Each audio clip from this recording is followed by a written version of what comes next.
As a child, I have always been fascinated by film and TV. I would be sure to check out the runtime of a film, or how many special editions it would release with. And as a child, I found that very few movies could make my adrenaline pump, while at the same time teaching me the value of family, as Ben 10 Race Against Time.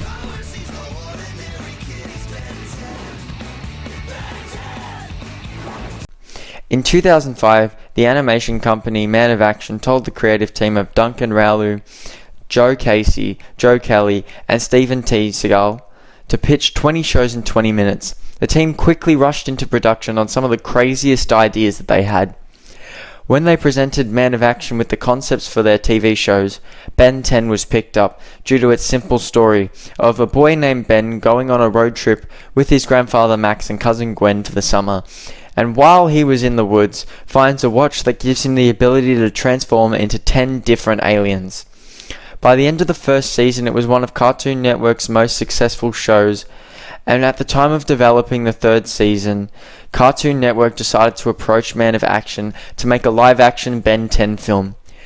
The studio was given $18 million for the budget, and the movie was set with Graham Phillips as Ben, Haley Rahm as Gwen, and Lee Majors as Grandpa Max.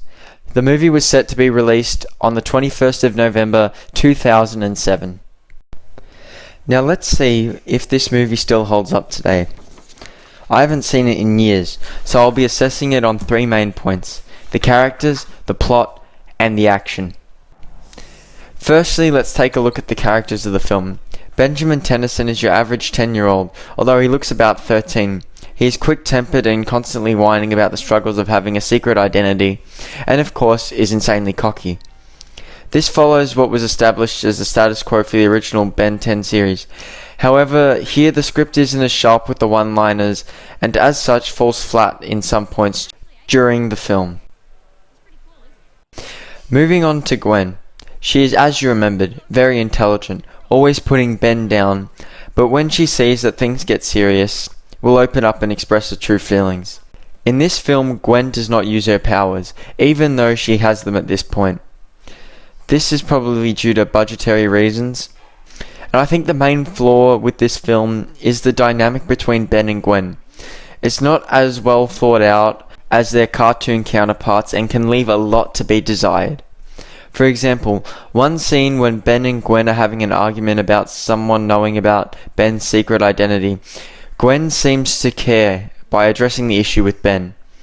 But there's no banter and no overall resolution to this conflict until Ben is at school the next day. To me, this is lazy writing, as it feels like they forgot about the plot point. Finally, there is Grandpa Max. He is probably the most changed out of the 3 leads. He went from being a well-knowledged individual to being a well-knowledged individual who spends all of his time eating exotic foods.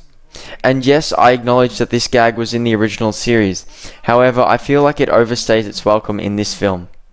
Moving on to the plot of this film, which I feel is like a multi-episode arc of this show, which means it's probably the best part of this film. The story follows Ben going around Bellwood, living his normal life. However, it changes when Eon, a being whose species is reliant on time, is trying to take the Omnitrix in hopes of using it to open the hands of Armageddon to release the alien invasion headed toward Earth. That was quite a mouthful, but it's like I said, classic Ben 10. What I find interesting about this story compared to other generic but still pretty good Ben 10 plots is one distinguishing factor.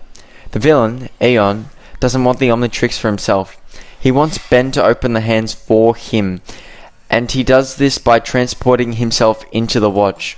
I think this is a clever subversion on the classic Ben 10 trope, and warrants the film for existing. Eon does seem like a constant threat throughout the film, at times actually severely hurting people or moving his plan into the next phase. The film has a little bit of filler throughout, with one really bad and one really surprising progressive side story. The first one is the talent show, in which Ben gets signed up due to Gwen thinking fast under pressure. They are supposed to perform a magic act that they have been practicing all summer, which is agreed upon in the storyline established earlier in the film. This is the last thing in the movie and is supposed to be played for last, but ultimately feels sort of cringy. The second storyline I'd briefly like to mention is the one regarding Ben's parents, which ultimately does conclude at the talent show as well. I find this an odd inclusion in a film, as this deals with more mature themes than the rest of the film. I'm talking about the idea of growing up and becoming independent. This is a welcomed idea in the film and something I think that everyone should see. However, it is presented in a very odd way. We as an audience constantly question what is wrong with Ben's parents, as they let their child wander and simply have to respect his decisions. However, this does raise the most interesting point in the movie, which is, when are we old enough to know what's right and wrong? Finally, we move into the action. And I'm going to be honest, this movie needed a bigger budget. Not only do the aliens themselves look kind of disturbing, but the fights are so lackluster that I can barely call this film a superhero film. The film has one of two types of action scenes. The first being when Ben is being chased by either Eon or Eon's generic minions, and he uses his bike and his wit to get out of trouble. And I know that in the original series Ben would occasionally do this, but that was few and far between. This lends a sort of patterned feeling to the film and leaves the film feeling a lot less impactful because of it. The second type of action scene involves the aliens themselves. The problem is, out of the 10 original aliens, only 4 of them appear in the film, which is Heat Blast at the very beginning, Grey Matter because they needed a comedic scene, Diamond Head who actually fights but it's over in a matter of seconds, and Wild Mutt simply for the talent show gag. This makes the film feel very cheap to me, and if it wasn't for the fact that Alien Swarm only had 3 aliens appear, it would only prove my point. Overall, I wasn't too impressed with the action in Ben 10 Race Against Time.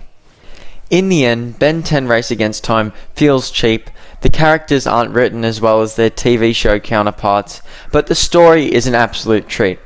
And I'd have to admit, seeing the aliens in live action did make me feel like I was 6 again. It was honestly kind of thrilling.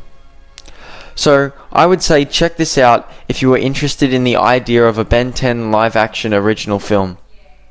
But, honestly, you should probably skip this one.